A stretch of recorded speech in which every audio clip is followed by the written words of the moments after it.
The Track Stitch podcast brought to you by Minties.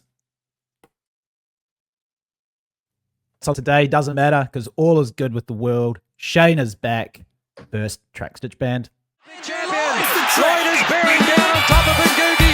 Ngugi digs deep and he's got no ball. And Andrew Lloyd puts it up. Récupéré ensuite chez lui au Maroc à Ifrane. On a la Web, il est parti à la Web, il a tenté le coup du siècle là. Oui, c'est surprendre tout le monde. Oui, ça...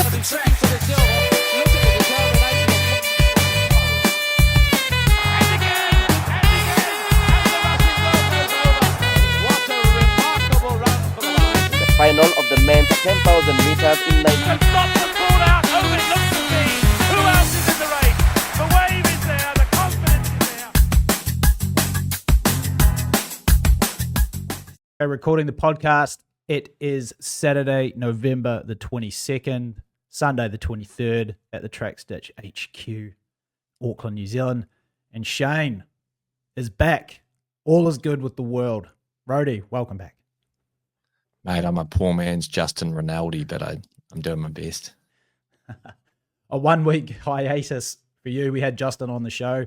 You watched the podcast. All good? Did you enjoy it? Yeah, it was great. I remember that guy when I was a little wannabe prepubescent teen coming over for the Smoke Free and the Marlies, and he was a bit of a star. What did he run, like 147, 146? Yeah, he was like a 147 guy. He ran 146 in a race where he got DQ'd. He mentioned that last week. Which is a bit of a stitch in its own right, but we didn't really touch on that too much. But so like guys like him, he wouldn't have known this, but yeah, for young whippersnappers like us in the sport, we knew all of the guys over in Australia, etc. It was like, you know, Grant Cramer's coming over, Chris McCarthy or Justin Rinaldi. They're sort of like mythical figures, eh? Big time. And it's good to know there are other odd fellows like us out there that have a nerdy session with track stats. He knew it all. I was quite pleased though that he forgot Vescanara when I remembered him. Yeah, that's true. Hey, so actually, you know, it seemed like it was going to be a bit of a quiet podcast today, but actually quite a lot of stuff is going on. We got some really interesting topics to touch on. NCAA cross country is just wrapped up in the middle of America. We can have a look at the results there. And we got some interesting questions coming through, just, you know, viewer feedback, people's podcasts. We listen to the people. And then, yeah, a big sporting event very near and dear to the hearts of, I guess, us antipodeans. The Ashes just kicked off in Perth, Australia. We had an on-ground correspondent there filtering back feedback. We can touch on that one at the end. Yeah, should we hit the old NCAA first, because that's the people want the hot off the press. I know. Yeah. I don't know what happened because exactly. So that's going to be really perfect. Yeah, we'll hit you with it. Instant take, instant analysis. Sometimes it's the best takes in analysis, right? Mm. Okay, so on the women's side, Doris Lemongol, she wins. That's about all we've got. But the story is Jane Hedengren, who was looking to become the first freshman in like 40 plus years to win that NCAA cross title, obviously as a freshman in their first attempt, failed, but still, I mean, I'm not a real expert on women's cross country, I have to be perfectly honest, but, you know, she's an obvious, incredible talent. Actually, we've got a question sort of later on that will sort of tie her in with it about sort of, you know, at from ages. But yeah, I guess that's a pretty awesome performance from her as a freshman to finish second. I don't have too much analysis. What have you been seeing with Hedengren? What's your take? I don't follow, like you said, women's collegiate cross country. Sorry. No, that's all right. But no, I was going to say that closely, but I'll look at Let's Run, and obviously it's hugely popular on Let's Run. I just saw some comments that Diljeet Taylor, for all her fanatical screaming and all the theatrics, garish sort of clothing, and I'm not a huge fan, but I'll give her. I don't care. I can say what I want. Yeah. It's like she's like, she must be a good person, and she must, like, I've seen her athletes, like, who's the one that went Whitney. I was going to say Whitney Houston, Whitney Wharton, or whatever. Yeah, like Whitney Morgan was out. I tell you when I really realized that this woman must be doing a great job, because she was out for a long time. And a lot of the women compared to the men, it seems they're relying on a lot of continuity in terms of aerobic development. They don't have obviously the testosterone or the power of men. So when women get injured, I remember like people like Abby D'Agostino, a lot of those standout women, and like you said, this will tie into that question we have for later, seem to never get back. And Whitney Alden was a star in NCAA. She won the women's cross, I believe, and ended up going to the Olympics after a pretty, what looked like on social media, a pretty terrible injury. Yeah. So I think she must be a clever woman in terms of how she prepares them, not only physically but also psychologically, and the messaging around how to prepare. So, and what I was getting to there is she said, Diljit Taylor said that this woman is like no one else she's seen before, and that's a big call, because I mean Whitney Alden, I think is a great runner. Like, she's got that slightly funny when she sprints, she at her top end she gets a little bit sort of loses her form, but she's a great flowing runner who's done incredibly well with her talent. What'd she run, like 8:30 or something like that? I saw her run indoors once. So she says this woman's like no one else she's ever seen. She's awesome. And I mean, clearly you saw those results as a high schooler, like running, what was it, like ridiculous times over the 2 miles, you know, destroyed those records. She's also run like 404 for 1,500 meters already. Like, she's pretty outstanding. But I think your point is, it still remains, like, to come in as a freshman, it's so incredibly difficult to do well. Like, NCAA cross is, you know, relative to running here for collegiate athletes, it's kind of like world cross in that sense, where it's just like all comers across all distances. You've got like the 10K runners, the 5K, the 1,500 runners can also do really well. So it's so tough to do well. And for Hedengren to come in and finish second, and she was pretty close to winning. I think that it was only maybe 8 seconds difference, which, you know, over cross country, that's not that much. It was really all in the final kilometer. I just saw off the splits that Lemon Goal sort of put that distance on her. You're right. Like, Diljit Taylor is obviously doing a incredible job there at BYU with that crew. She's definitely one of the best coaches. I think it's just probably across the board, like stat in the country right now.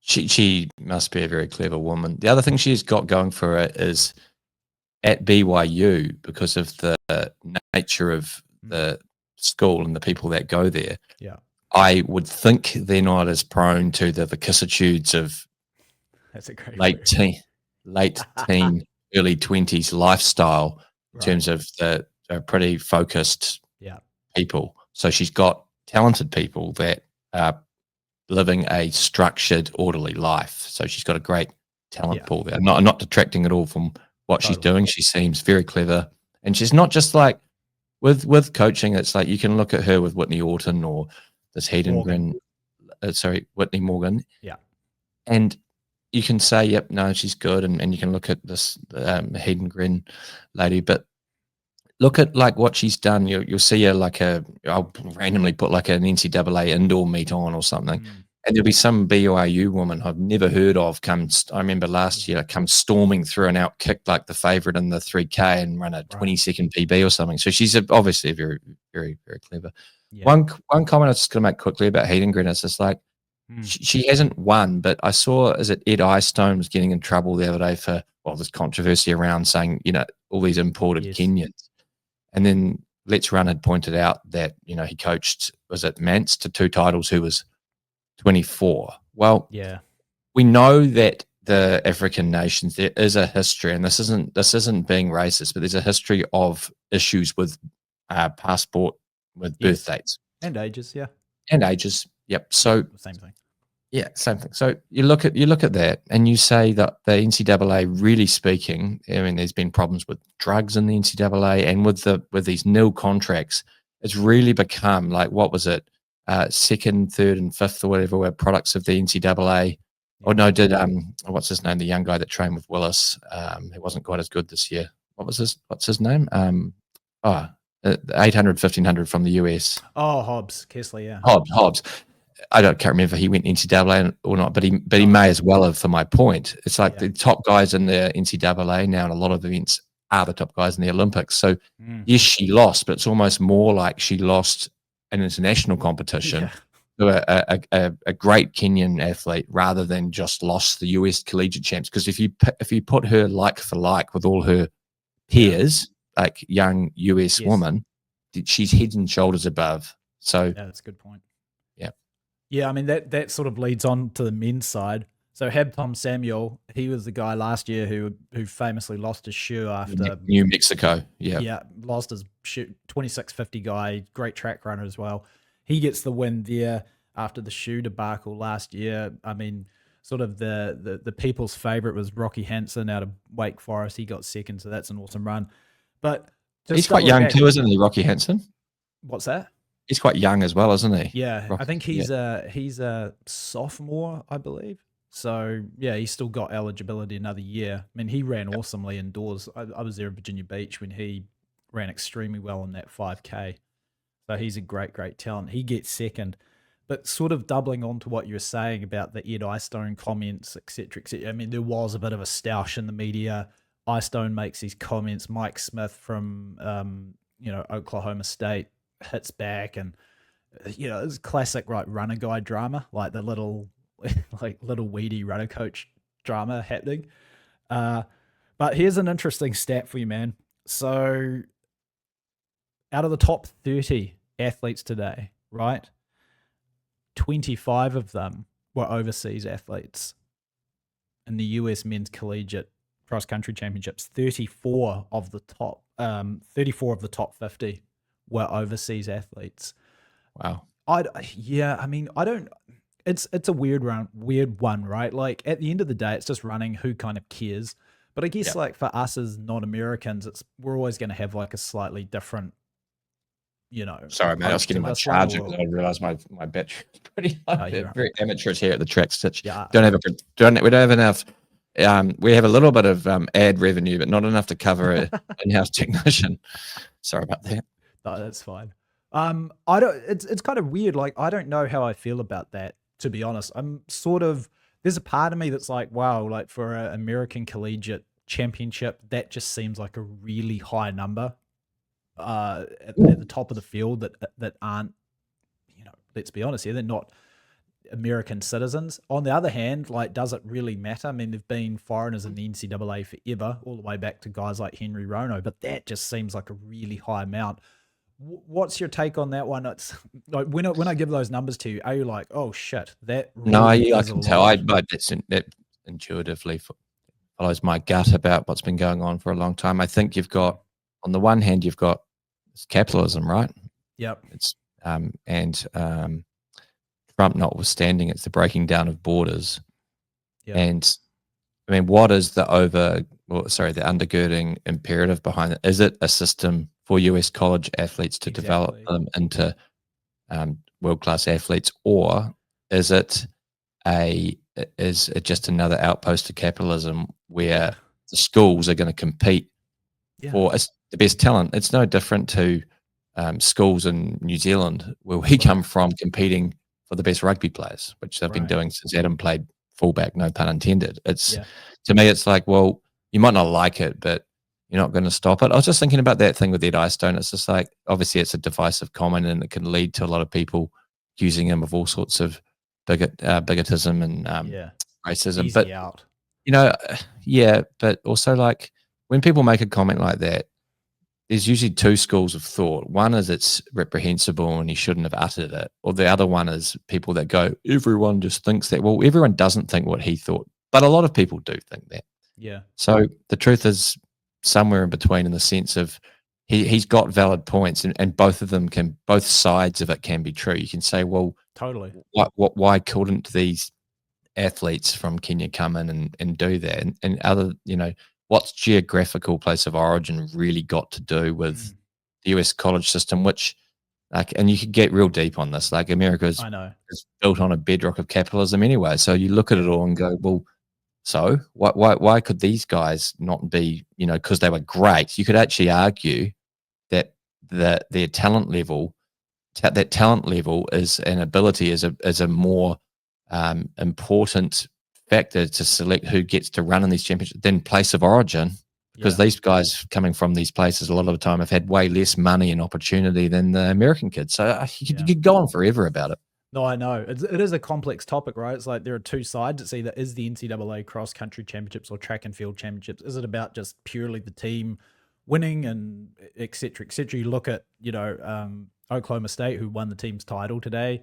They're dominated by, like foreign athletes in their team, non-American born.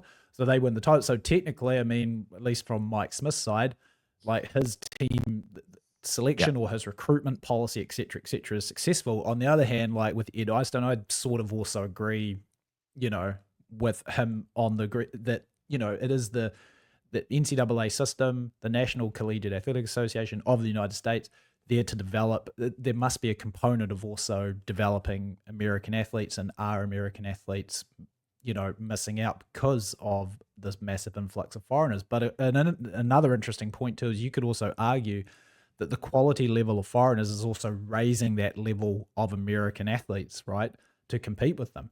So you nailed it perfectly. There's so many potential truths here. Everything is on a sliding spectrum.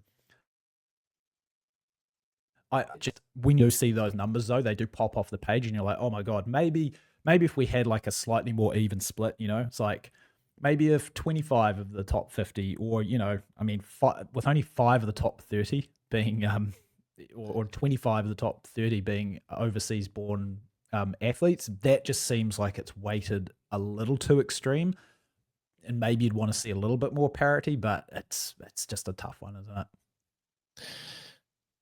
Jane wrong answer. Jane Hedengren's goal and Diljeet Taylor's goal with her would be to make her into a world-class athlete. Yes. And everything else is, I wouldn't say inconsequential, but it really is. Let's be honest. So to do that, not winning all the time, which you said happened to you and gave you like inability is unfair, but a difficulty like emotionally dealing with the fact you weren't just streets ahead of all the rest of us once you got into the big leagues. Yeah. So getting beaten's not a terrible thing at all. In fact, it's probably a good thing for her not to be heralded as just this suffer from that Mary Kane kind of thing, right? Secondly, like you said, competing against women who are actually pushing her is going to improve her athletically rather than the other way around. So it's not a bad thing. So overall, I don't think it's terrible at all to have, for those athletes. I don't think it's a bad thing, because who really cares when all's said and done? I know it's big in America, but other than your ego, who really cares whether she won that race or got second? Clearly she's incredible, and surely it's a springboard, because that's what it's really designed for anyway, springboard to the international senior scene. Yeah. Hey, one other notable performance here. I know this guy's a favorite of yours. Colin Salmon. Today, 16th place. He was one of those 5, American-born athletes inside the top 30. 28.51 for 10K cross. I mean, who knows exactly how accurate those courses are, but that probably sounds about right for 28.51. So he's now 144.80 over 800 meters. He made the final at US trials in the 800 meters last season, and now 16th NCAA cross. That's pretty awesome, eh? I just look through there and I'm like, man, that is good. We got to give a shout out to Colin Salmon, probably a big fan of the podcast. We don't know, maybe, most likely, but pretty awesome performance by him. So that one definitely jumped out. Obviously, Rocky Hansen with a great performance, but Salmon to come back, he's the Rod Dixon of the American collegiate running scene right now. I just can't get over his running form. It's extraordinary. Yeah. Well, he's doing something right, because he's awesome. Impressive. He's fantastic. He's a freak. All right, moving forwards. Hey, got a couple of questions here that just we send out the scout teams to come up with ideas of what to talk about. We get a few like mailbag questions. We've got some interesting ones here. The first one is this. This is a bit of a pivot, but I'll hit you with this one. Will we ever see a 50-year-old break 4 minutes for the mile? Like totally out of left field, but I love this kind of question. I'll just give you some stats here to help. The men, so in the Masters world, right, the men's 40 to 44 record is held by Bernard Legat, 357.91. The 45 to 49 age group, what do you reckon that record is? Just off the top of your head. 410, I don't know. Yeah, here it's exactly 410. So, and Tony Whiteman ran 410.0 hand timed, and then there's an Italian dude who ran 410.3. So the current 50 to 54 record is 419.59. Rod Dixon, I was just thinking that's about right, because Rod Dixon, I remember in one of those New Zealand Runner magazines that Clody so famously pioneered. That was a great magazine, by the way. Yeah. I remember he won the world. Shout out to PC. He won the World Masters Games. Yeah. Rod Dixon in 4:01 for 1500. I remember thinking at the time when I was running about 4:30 or 4:35 when I was 13 that, man, that's impressive, because I went to a clinic held by Rod Dixon. Yeah. And I remember thinking, man, this guy's like old, because when you're 13, you think anyone over about 25 is old. This guy's old, and he can still like beat all the guys down at the league meets. He's 50. And he was the Olympic bronze medalist, 333, man. Yeah. One of the greatest athletes we've ever had, and one of the greatest athletes really ever in terms of range and star power, because he had a bit of chutzpah as well. So, no, I do not think a 50-year-old is going to break. No. Like, if Legat could only run 357 and Legat's a 326, man, I just... But that was when he was 40, because this is the tough thing. Is like you've got these 4-year or these 5-year age brackets. So clearly, if you want to do it, it's more advantageous to do it in like the opening period. But what really Whiteman only ran 4:10, because Whiteman was a 3:31 man, I believe. Yes, but listen to this one on the topic of Whiteman. So he was more famous for his 800 meter exploits as a Masters athlete. Yes, he ran 1:49.86 in the 45 to 49 age bracket. So he probably was 45 when he did that, but that's still awesome. But then listen to this drop off. The world record for the 800 for the 50 to 54s is 1:57.98. Wow. Do you reckon we should start a sub 2 track stitch project? We'll see if we can get me back into sub 2 shape, and we'll try and go for that world record. Oh, what do you reckon? You can be my training partner. I could, but I think there's about 50 things you could do. Yeah, Matt Patterson, with your time, that would probably give you more overall life happiness. Yeah. Hey, speaking of Rod Dixon, here's a good one. So, do you remember, this is probably back in like the late 90s, there was a meeting at the Hut Rec ground. That's where Nick Willis trained growing up. I do remember this, yes. And there was a much publicised Rod Dixon sub 4 at 40. That's right. On a grass track. So I was there that night because I ran a 1K against, who's that guy who had the New Zealand 1K record for like under 18s or something? Michael Calver. No, he was like some guy from Canterbury, like random guy. Oh, Nichols. Yes. Yeah. And I was racing against him and we ran a K. And on that night, Dixon, Greg Nichols, I think it might have been. Greg Nichols, yeah, shout out to him. He's also probably a massive fan of the podcast. But yeah, Dixon was supposed to come down and try sub 4 at 40 on the grass at Hut Rec. That's right. And he came down, and he sort of jogged around. And he had like the flowing mane and everything, and was signing autographs for the kids. But then, he couldn't do it. There was some like injury back out. It was pretty classic. Just reminded me of that. I mean, there was no way he was going to run under 4 for the mile. That's pretty funny, eh? I sort of agree with you. There's no way that a 50-year-old is ever going to break 4 in the mile. But I guess the reason why this question sort of popped up or came to relevance is like when you think across other sports right now, like the ages that guys are going deeper and deeper into like their pro careers. I mean, look at LeBron at his age, still an extremely competent NBA player as well. You look in the golf world, Phil Mickelson won a major championship over the age of 50. All these dudes who, they're competing late into their 40s. Tom Brady was obviously an incredible NFL quarterback. He won a Super Bowl late into his 40s as well. But then again, a lot of those sports have some kind of like skill component to them that doesn't erode quite as quickly as your physical chops. So Yep. I think that's probably the best answer to that one. Also, as well, I mean, like, just on the golf topic, it's so funny when you go back and look at like Jack Nicklaus winning the 1986 Masters at age 45, and he looks like he's 65. And just everybody, like, just the way that the world has changed now, like more awareness around health and nutrition and taking care of your body. Guys can just go much longer, but I don't think we're. I watched LeBron in the season. I didn't actually watch it. It's a lie. I watched the highlights, and man, he's obviously still an amazing player, but he's more athletic than some of these guys who are like 23, and that's some of the, like, when he drove to a line a few times, that's pretty cool. All right, so there we go. We've sorted. Never seeing a sub 4 mile at 50. Sorry, everybody. All right, next question. Hey, this one is good. This ties in sort of with the podcast with Justin last week. It's a good 800 meter question. Right, one of the reasons the 1500 mile record has been untouchable is the demise of the 800, 1500 runner.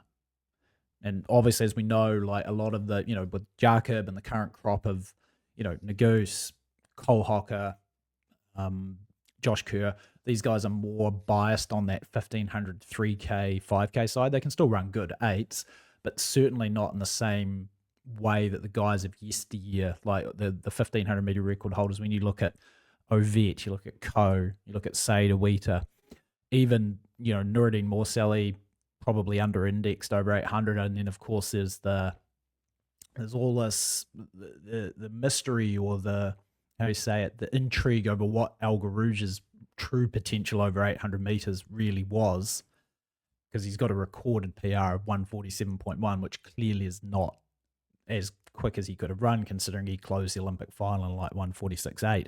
What do you think about that statement?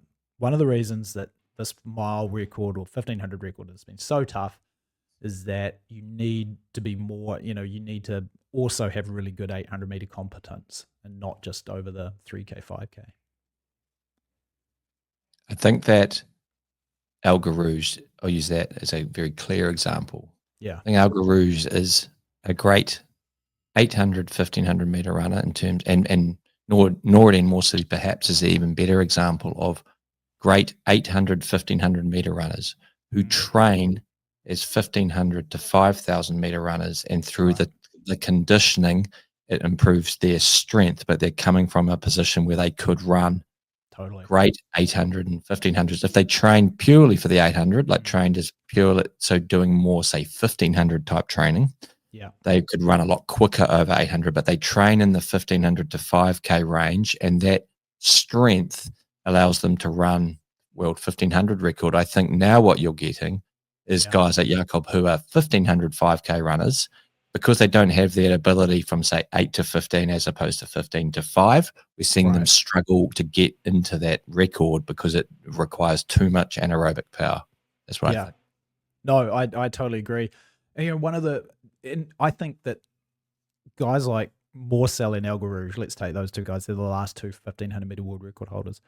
I mean, Awita, even if we go back to Awita, right? He was third in the Olympic 800 meters. So he was 143, and was he the world leader that year, or was second to Cruz or Barboza? He might have been only second to Cruz that year. I think he chased he was quick, man. Chased him down over in Cologne when he ran like 143 low or something like that. And obviously before him Ko. But I think that point that you're making, I think I've mentioned this on the podcast before about El Garouge. I was told a story by, I think it was an English runner, John Mayock. Very good, that name, obviously. Very, very good 1500 meter runner from the UK.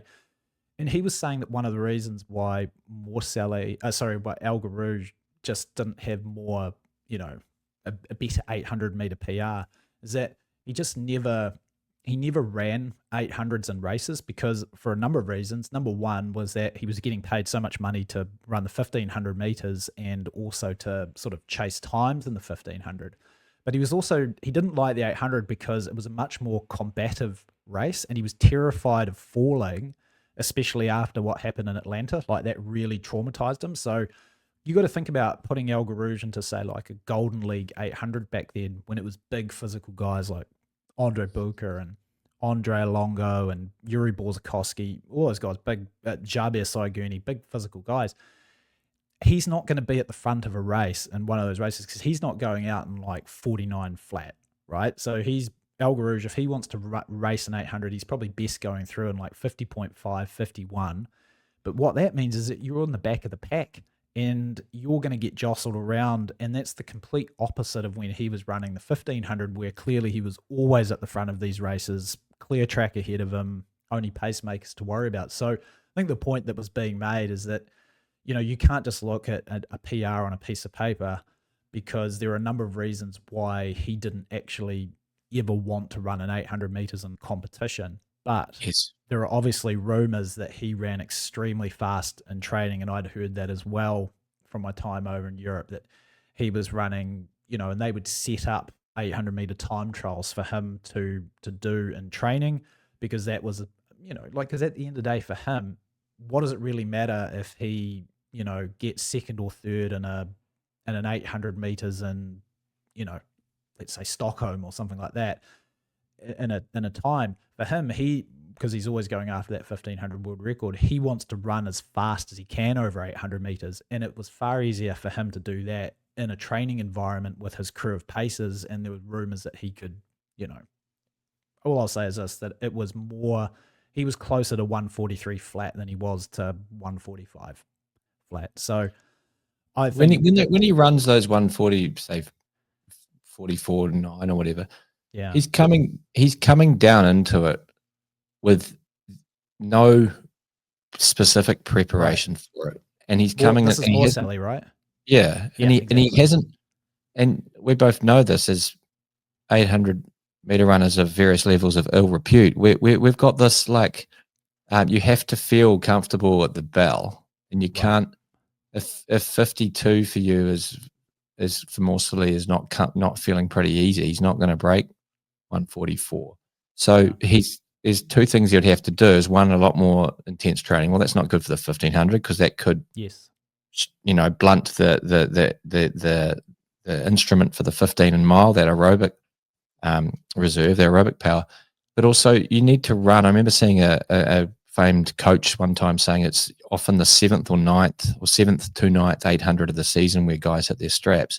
So if you're coming from a more strength oriented or a stronger type 800, 1500 meter as opposed to a 4.8, you've either got a lot of specific training where you've got to run a lot of these 800 races, and it's got to start to feel comfortable at 4 and 600. So if he's coming into it, it's like a 815. Sorry, it's like an 800 meter runner trying to run a 400. Now they might go okay, but often they're quite poor over the 400 when you would think they'd be a lot quicker. Even the quicker guys that come out, you think this guy's going to be electric and he might run 46 flat or something. You think, man, he's gone through in 49, like a Johnny Gray type, and he's just cruising. So it's not a fair, there's not a huge overlap there for a 15.5, a guy who's been training with the 15.5, 1500 to 5,000 type of, if you want to look at throw a blanket over it in terms of the training where it covers the best results.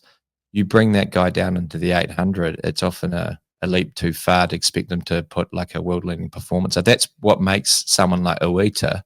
Was he the second fastest guy ever over 10,000 at the time as well? Behind, maybe, yeah. Or he's definitely the 5K world record holder. Well, he was. Yeah. But even what I'm saying is to go all the way up, I believe he ran 27.23. Yeah. I think, or something like that, when the record was only 27.08. Yeah. Did he run 27.13? But no, Jobis was 26.58, wasn't he? Oh, okay. I don't know. First I man would out of doubt 20. your knowledge on that one. Actually. But he was there or thereabouts, is what I'm saying, over the 10,000. Right. And this is prior to Alan Webb, where I just think No, I know. I actually do agree with that. I think that the guys today, if they really want to drop down into the 326s, I mean, you've got Jakob who managed to get down under there, but he's still like quite far away from that 326 low threshold. I mean, this is what people don't really understand. They think that 326.7 is close to 326.12 or 326.00, depending on what you believe the record is, but it's kind of not. And I think that definitely, I wouldn't say that it's necessarily the demise of the of the 8:15 guy, but it would be good to. I think those guys, if they really want to get down into those under 3:26.50, they have to have better 800-meter chops. I mean, Kiprop, right? Like he was a 1:43 low guy. The one exception is Leggett, but again, it's kind of funny, right? Where we're having this discussion saying, oh, the guys need to be better over 800. And technically the PRs of Leggett and El Garouge are 146 and 147 respectively. But there's no way that Bernard Leggett, when he ran 3:26.34, was only a 146 guy, right? Like he had to have been considerably faster. El Garouge in the heats in Seville ran 52.7 for his last lap and 146 pace to run a 3:35 heat. Yeah. And he was jogging with like 70 meters to go. He was like jogging up the home straight. Yeah. Could have run 144 that day. That was Seville. That was peak LG. That was the way he handled Nien, who beat him the next year. Yeah. That was like the most all-encompassing like machine package in the 1500 we've ever seen that Seville. Yeah. It was a year after he broke the 1500 record. Yeah, and he broke the mile record that year. Yeah. I think that was also the big year when he was running off distance as well. Is that when he ran his 3K PR and went after 2K? the 2K as well? Yeah. No, totally. I mean, look, El Garouge, he closed in, famously, everybody knows this, he closed in Athens 146.8 and leading it out. Like he took it out, and on top of that, there's no way that was the peak of, like you just said, that wasn't the peak of his career over 1500. He had already transitioned more to being this 1500 5K guy. Yeah. So he'd been doing far more. I would simply can't do everything, right? First of all, Justin said this on last week, and we agreed about this concept of like your window for winning at the Olympics is, or being top of the world in a race, is different from your window for running PRs. And we know that El Garouge's window for running PRs over 1500 on the lower end of the spectrum was absolutely from 1998 through to like 2001. That's when he ran all his great times. So for him to still be able to close a 1500 at the very end of his career, because he only ran 2 races after that 1500 meters ever, the 5K heat and the 5K final. This was literally the end of his career. It was the final meet that he ever ran on the track. So for him to run 146.8, leading or basically trundling everybody through in the Olympic final, I mean, there's simply no way that, like you just said, when he was back in his peak form in 98, 99, that guy was not an extremely fast 800-meter runner as well. Leggett should have beat him at 04. Leggett never really, I know he won the double in 09, but it was against weaker fields and totally 15.5. And Leggett was, I saw him run live in Melbourne, the coolest things I've ever seen, him and El Garouge. And he looked every bit as good as El Garouge, slightly different mechanics and style. I remember he did a stride out and he sounded like a bloody hovercraft going over the tartan track. It was this little, everyone else when they just tried out, he sounded like, duk, duk, duk, and he was like, it was like a bloody Ferrari. It was so awesome to watch him run. And, you know, I know there was the doping thing, but a lot of us think that a lot of those guys in that era were using EPO, particularly prior to the test. You know, it's no secret. Just such an extraordinary athlete. I remember our friend Darbs, shout out to Darbs, another big fan, said, he was in the States around when Leggett was in college and he was doing like all these like wild doubles and like regional meets where he'd go out and run like 147, for the 800, then come back and win the 5K in like 14 flat with like a 52 last lap. Like he was always a freak, right? Yes. And he should have won that 2004 race. He should have come off the shoulder. He'd beat him in Zurich. He just didn't quite believe in himself. The same way he should have won that 09. Was it 09? Was it 2011? When he won the 09, the 5K against Beckley, He should have won that too. He should have come off the shoulder. He's quicker. He's the 326 man. But Bekele and El Garouge, they just believed in themselves more. They were real champions. And that's the only thing. You can't explain it any other way because the pace in either of those races wasn't extreme. And he just, against those like superstar guys, that's why they're super, he just didn't quite believe, That's what I think. Yeah. I think in that 1500 in Athens, I love that we've pivoted onto this because it's such a great race. I mean, it's It's one of the greatest performances of all time on many levels, right? Because it's the culmination of Alga Rouge, the heartbreak of falling in '96. Could he have won? Maybe, maybe not. Mm. Definitely in 2000, he was still the best 1500-meter runner in the world and just made an absolute meal of the preparation and fried himself and was beaten. But then, to win in '04. But one thing that I think we've mentioned before is like when Legat is leading that race with 30 meters to go. And normally when you get rolled in the home straight, it is absolute curtains. I cannot think of many races that I've ever seen at a pro level. You and I have watched many, many races. Can you remember one where a guy was passed that close to the finish that then was able to refine like the strength? I can only remember off the again? top It's not of my like head. Legat falls apart, right? No, off the top of my head, I can only remember one, and it's an infamous one that you'll have a big smile on your face when I say it. Shaheen in that steeple world champs final. Yes, When he got the that's little right. fucking little egg beater arms and the flat back, like he's carrying a plate on his back. But that was almost like he wanted. Don't you think he was just like kind of messing around in that, and he wanted to be kind of passed, and then just show that he could? Yeah. I don't know. Yeah, but yes, that's true. But I can't remember a race. Yeah, that's so funny. You remember that one? That's true. But Yeah. not at that kind of level with two kind of legends. And the thing is, if Legat had it's so crazy to look back. If he'd just maybe waited a little bit longer up that home straight. Yeah. But everybody wants to pass as early as they can on the straight and just feel, see that home finishing line and feel like they're in front. It's really difficult to say, hold on, I'm going to leave this to the final 30. But I agree with you, man. That was kind of one where LG was there for the taking because, he had beaten him in Zurich just a couple of weeks before. I was there that night, actually, when he beat, I was fortunate enough, I paced the B race in the 800 that night. And Awesome.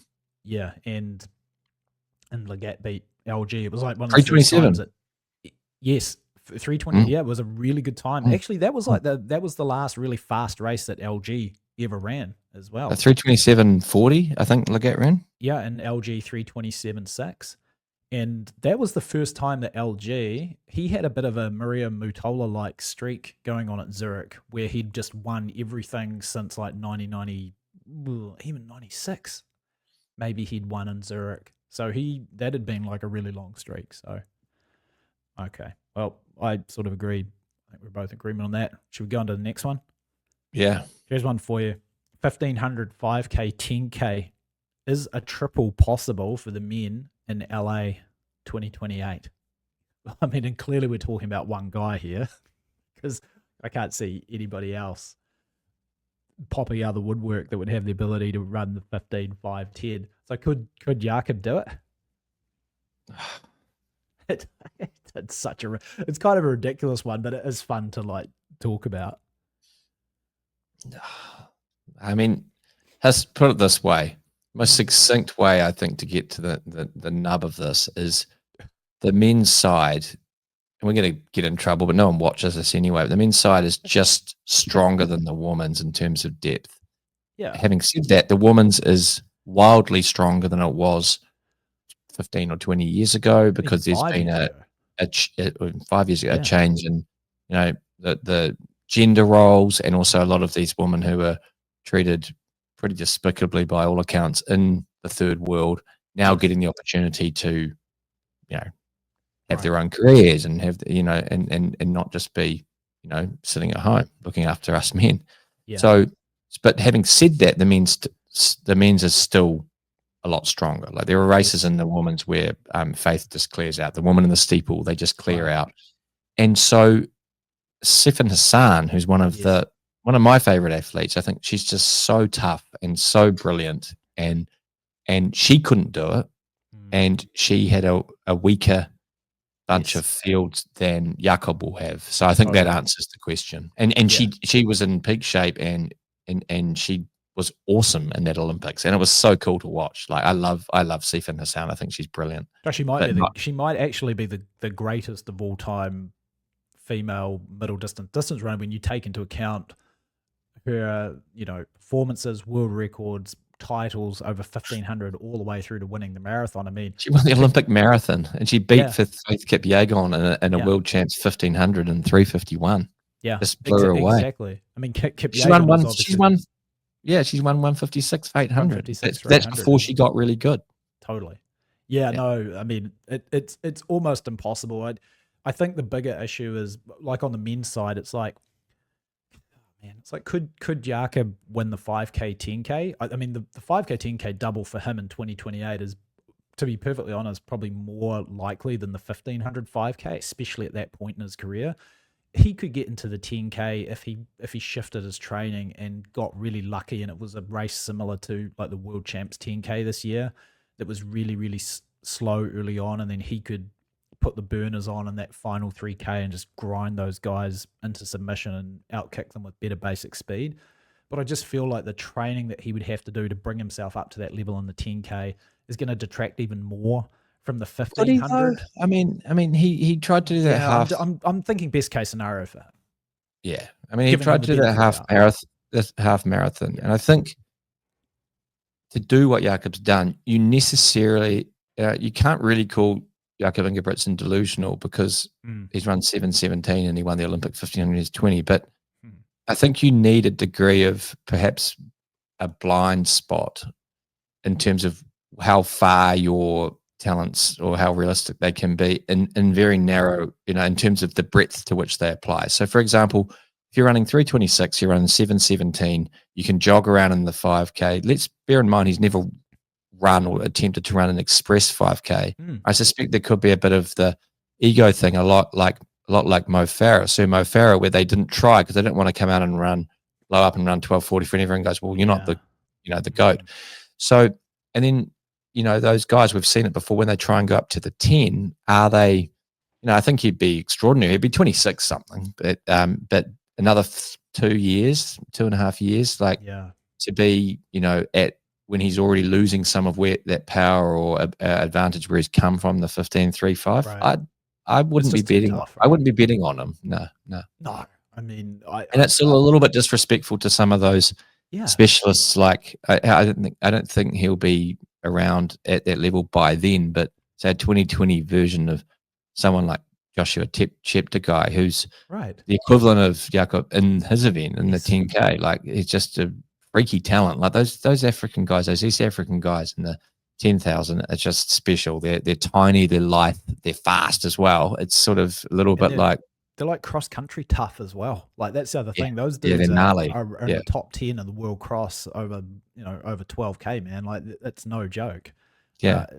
I mean, I like that too. I mean, that comment that you made about the 5K is a really interesting one too, because there's so much chatter about the 5,000 meter world record being a foregone conclusion. It's going to go to Jakob, and when he was in 7:17 shape, it would have been absolutely easy for him to have run 5K, and I do feel like it's a little bit disrespectful to the ability of like Cheptegei and also Kenenisa Bekele, who are both 10,000 meter world record holders. Did Cheptegei win World Cross? If he hasn't, okay. So I'm sure he has. If he didn't, he was at least second in one of them. So I know one of them. He collapsed at one of them when he was winning. Was he winning? Oh yeah, the one in Kenya, right? Mombasa. Yeah. I'm pretty sure he has. Either way, you've just got to be really tough, and I think it's kind of interesting, that point that you made about the 5, because I look at it this way, right? You look at Jakob as a guy, we know how scientific his training approach is. I mean, they've been doing like the lactate, the little pinprick in the ear, and testing the blood since he was like 15. They're so measured in everything.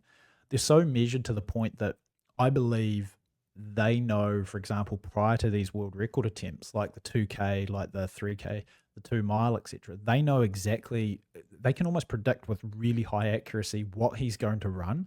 And they know, for example, if you look at that 2K world record, he goes through the 4 laps. So the unofficial mile, even though mile 16:09, he goes through 4 laps. And it is like 57.0. If you go and look at the lap times within, half a second of each other, there's no mistake that that's the wave light pace that they asked for, and that he sticks to absolutely perfectly for 4 laps before he then comes home in like 53.8 or whatever. So my point is like, if he really was in that world record shape over 5K already, you've got to feel like he would have made an attempt at it, at least in that, 2024 year. Because he's not backwards coming forward and trying to do things. That's what defines him, even turning up the world champs this year. Yeah. Here's a good one for you. Yeah. Who wins out of peak Farah and peak Jakob in a championship 5,000? See, that's a lot closer than I think people think too. Yeah. Yeah. I think people are like, oh, Jakob would destroy him. He's run 7:17 for 5K, 3:26 for 1,500. I'm not so sure what about did Farah run? It was the 2000. Admittedly, it was slow. It was like 1340 something. It might have been high 1340s, but Farah ran like 121, and he ran 219.82 or something like that for his last K. That's like good 800-meter runner. Yeah. Stuff.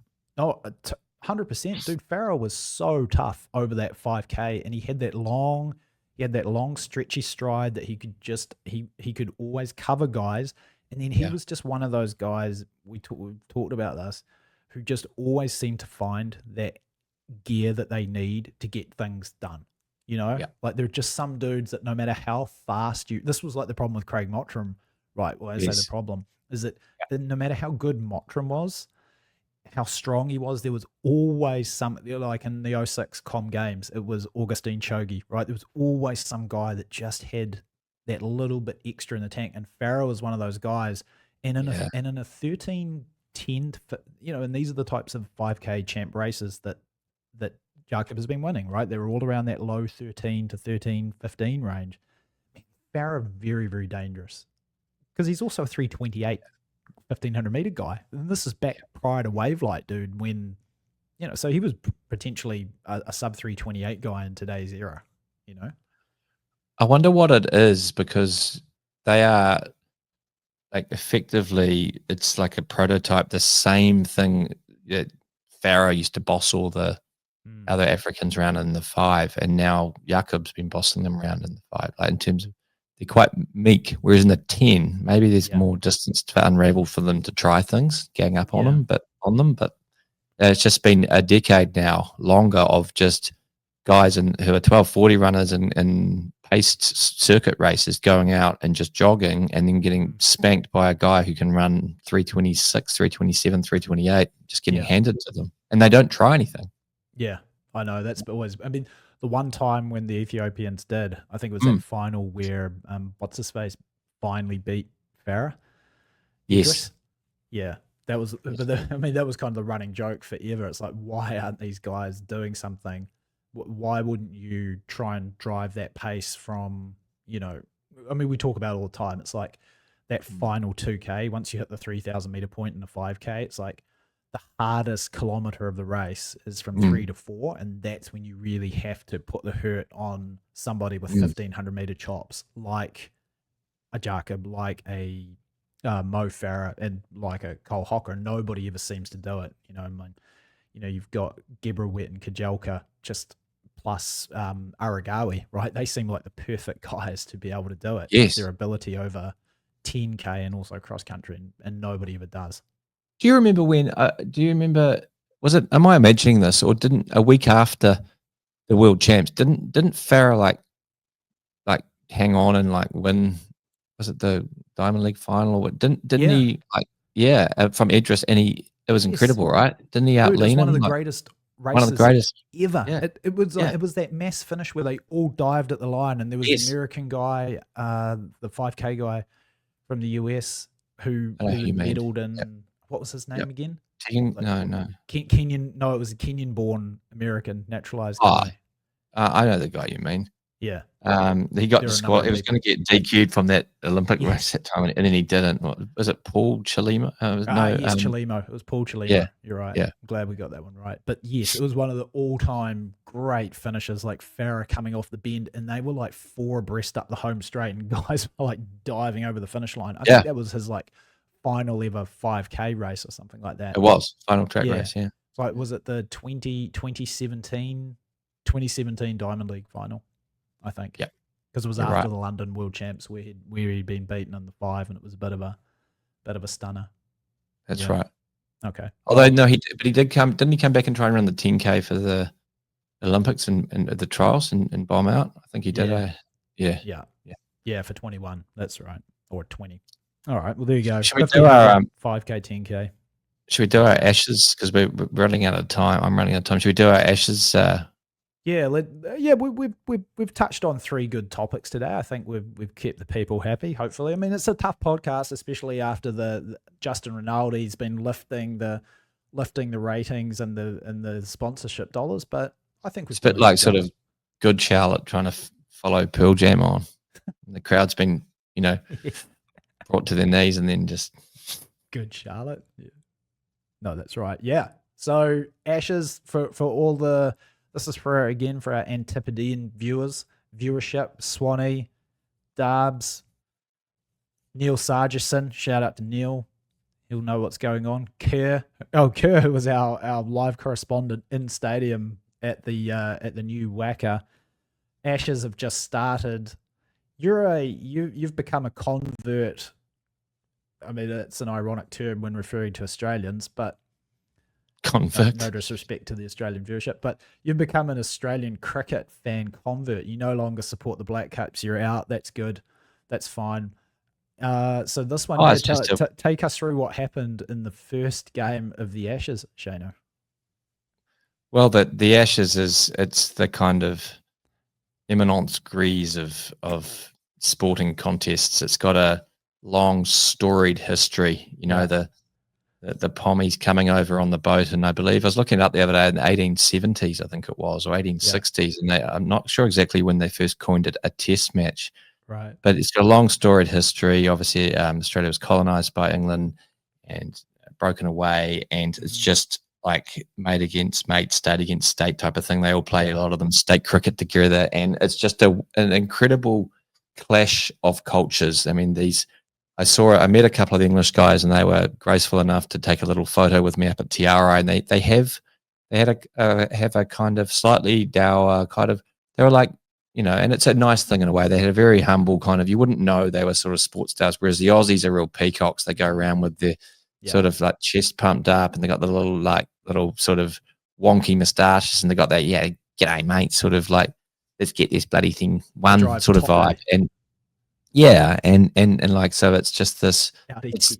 It's really theatre, and my poor old partner, she's never watched an Ashes series with me before, but luckily for her, it was over within 2 days. Yeah, it was just a gripping seesaw contest between 2 very good teams, and like other than that, waxing lyrical because I'm so excited about it, and I don't really care how it comes across because it just lights a fire in me. Other than all that, you were saying, Jason, have these guys all just forgot how to play cricket? And I was thinking the only point I think, which is perhaps a very good one that's not being talked about, is that you've got to understand baseball, which is this, going out there and smashing every ball.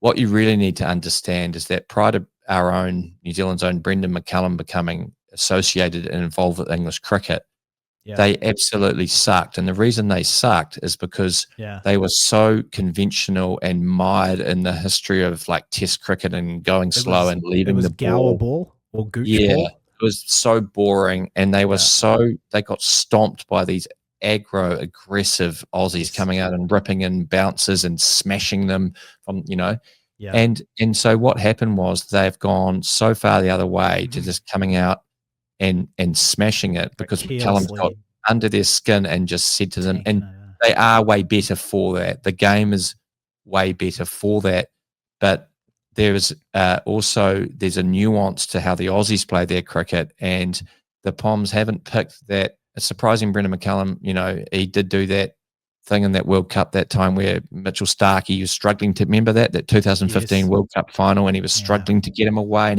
he just kept trying. And the sensible thing to have done would have been to say, let's just see this guy off. He's bowling 150k an hour, at home, Australian World Cup final in Australia. He's swinging it. Just let's maybe not attack this guy, but whack. And perhaps that same theme is at play here because the Poms, they showed this great split screen last night, Jason, where they showed the dismissals of their 3 best batsmen. So Root, Harry Brook, and Stokes, and they played an identical shot. All of them big gap between their hands and their body.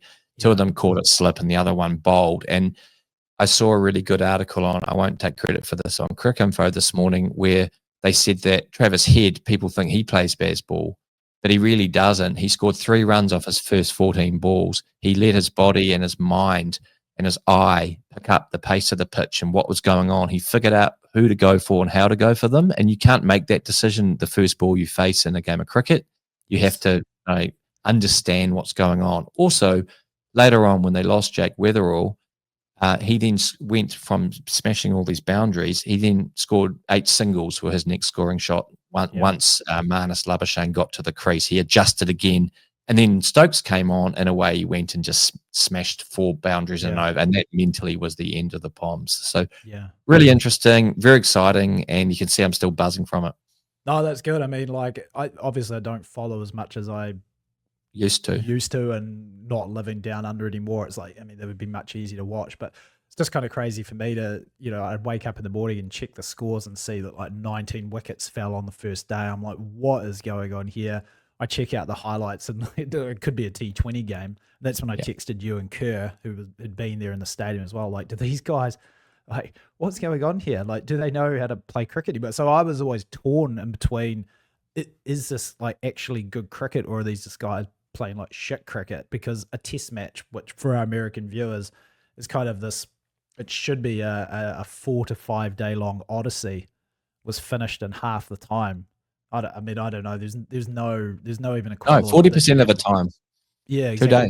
2 days. There's no equivalent that you could say for even baseball, because it's just so different. I mean, it's almost like as if, there's no equivalent. But I was just looking at these scores, and then again, the same thing happened in the English second innings, where they got rolled for, and you guys were sending me through live text updates. So I'm just like, was the pitch like super green? Was the ball moving around? Like Stu said that, it was pretty humid conditions in Perth, which is kind of unusual because it's normally extremely dry, hard, bouncy there, batter's paradise. I'm just like, how on earth are these guys struggling so bad? But yeah, I mean, it's just interesting to hear your take. And I did mention to you that I'm like, man, are these guys, is it just like, has T20 cricket, this really short form, has it kind of like poisoned the game to the point where the guys now, the batsmen come out and that's their mindset 100% of the time? So it's interesting for you to back that up with the with sort of the baseball or the Brendan McCullum influence on the English team that may be at play there. And it sounds like their shot selection wasn't great. Yeah, I think what's happened though is that the length of the game's become somewhat arbitrary, and it's become, there's like more testosterone in Test cricket than there's ever been before, and it's a bit like a boxing match. Whoever gets on top mentally and emotionally can run away with it. So that the English, I wouldn't not be writing them off, even though it's very tough down under. Like, you got to bear in mind that they were 100 runs ahead with 1 wicket down. Yeah. At lunch on day 2, and they were in complete control. And I believe if it wasn't for the Aussies having the masterstroke of putting Travis Head out there and taking a risk, and him smashing their way to victory, he scored over 60%. I was probably closer to 66% of all of of Australia's runs. And had he not gone out there and they'd put Khawaja, who was sounds like pretty injured, and Marnus, who's been scratching around, 2 or 3 early wickets. Smith isn't the player he was. Weatherall's new. You got Cameron Graham at 5, who's a great talent, but he's pretty unproven as a Test batsman. Yeah. Sorry, at 6. I just don't know whether that 200 could have started looking like a big number if they were 15 for 3 and scoring at 1 run and over like they had been in the first innings. So because he was supposed to come in at 5, wasn't he? And then they just had this masterstroke to put him up in the order. Well, it's because Khawaja was injured, and Khawaja in the first innings took a toilet break, and there's this arcane rule which says he can't bat within a certain time, and he's been struggling anyway. He's nearly 40, and I think and they just don't have a better option. So because of that, it's like, is he going to open? Isn't he? Whatever. And then he didn't, and then apparently Head was just like, oh, I'll do it. And me and my mates in another chat were talking about who do we put in there to open, and I said put Gary in there. I was Nathan Lyon, and they were like, F off, you're not putting Gary in there. And then later, when they had the press interview with the captain, Steve Smith, they said, who are you, who are the other options to put in there? And he goes, yeah, believe it or not, we thought of putting Gary in there. And I was cracking up going, well, because, I could see that. Just get out there and not get out, So there are two ways to go with it. For the American listeners that are still hanging around for this riveting cricket chat, that's why we do it at the end. This is the equivalent of when you finally put the designated hitter into the lineup, and yank your first baseman or second baseman. You put in the DH. This is equivalent of that, because it can be like a game changing sort of situation. But okay, well, anyway, that's fun. It's just crazy to see a test match over in 2 days. Kerr was like, it was the best. It was so awesome. I'm like, yeah, man. Well, that's typically because test cricket can be a little bit arduous if you start getting into like day 4 and day 5 and it's clear it's going to be a draw. So obviously to have so many wickets fall in 2 days. I mean, the funny thing is he only bought tickets for those 2 days. So he wasn't even, and he got to see the entire test match. It was like perfect. It was the anti-stitch up. He was saying to me yesterday, mate, I think you're on that chat, weren't you? Oh, mate, I might come down to Melbourne. I might see if Holly won. Yeah. And I was just thinking to myself how glorious it would be doing, because my other mate's not coming, a solo, just get the old commentary going and the thing. But I wouldn't need to bring a radio if I had Stu Kerr with me, because I'd just be getting every ball. I'd be getting feedback. Oh, that one jumped off the pitch. Oh, look at that! You see that, Waddy? Thing over there. What's he doing, Waddy? It would be interesting. He's like, I might change my holiday. I'd go. Well, we've got to get him on the podcast to talk his experience at some point. We're already taking it up, so the viewership will be introduced to the great Stu Kerr sooner rather than later. Apparently he's written a book. It's still in draft form. We haven't had a lot of luck with the publishing houses. There's a lot of editing needed. What's the title of it? Life and How to Live It by Stu Kerr. Meaty. All right. Just coming up on, I guess, about 70 minutes. Seems pretty good. That was a good podcast, Shano. Good to have you back. Beauty is in the eye of the beholder, Jason. That's right.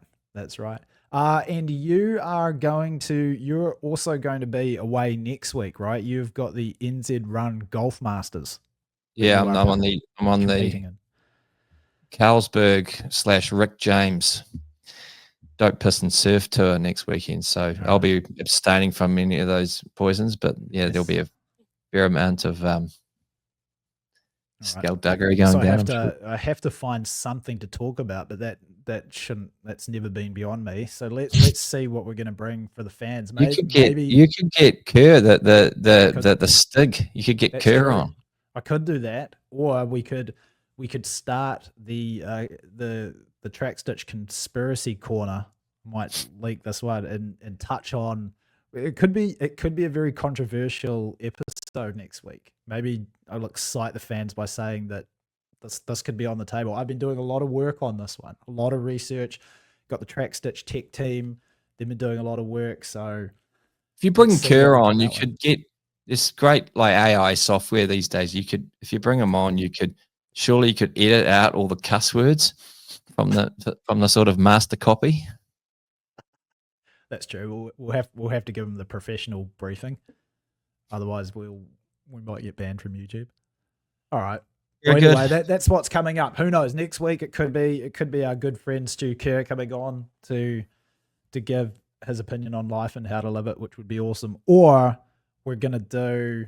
I'll just be solo and doing a very interesting but potentially controversial debuting a segment on the Track Stitch. I think you've got an idea of what it potentially may be. No, I don't. Don't get us banned. I mean, it's been a rollicking success. No, I don't care. All right, mate. Good to see you. Good to have you back, and enjoy the golf next week. And we'll catch you. Oh, actually, and I'll even be in New Zealand the week after, so we will probably be able to do a quick stitch up from maybe Terry Golf Course and see what's going on in the world of I reckon field. Get a couple of stitch ups going. Yeah, perfect. Fertile grounds. All right, mate. Enjoy the rest of the weekend. Good to see you. See you, mate. Next time.